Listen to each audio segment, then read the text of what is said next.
దీంట్లో ఒక కాలం లాస్ట్లో అన్నదాత సుఖీభవ, ఈ దీంట్లో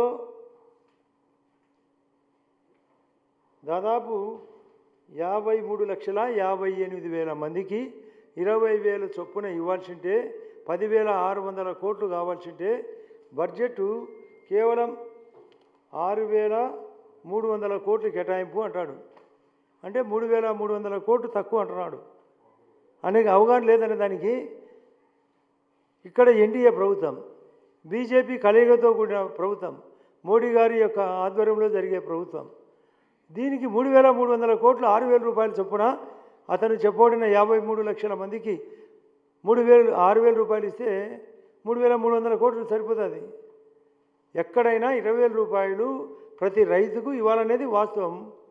సెంట్రల్ గవర్నమెంట్ ఇచ్చిన కేంద్ర సాయం పోను అంటే అది అవగాహన లోపం, అతనికి తెలియంతనం, అతనికి పిచ్చి పట్టింది, మదం ఎక్కింది.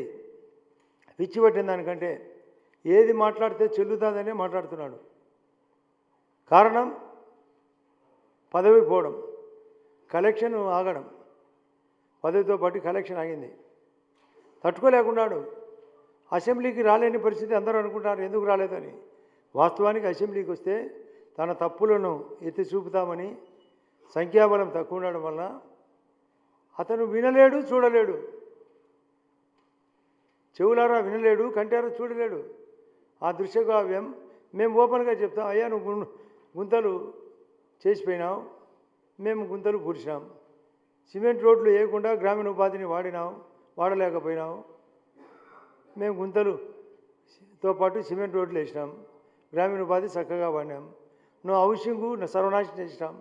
ఈ రాష్ట్ర ప్రభుత్వం పల్లెకు 3 సెంట్లు, టౌన్కి అయితే 2 సెంట్లు టిడ్కో ఇండ్లు ఆపినాం. ఇప్పుడు టిడ్కో ఇండ్లు కట్టబోతున్నాం. జూన్కే అతను ఆపిన ఇండ్లన్నీ ఇవ్వబోతున్నాం.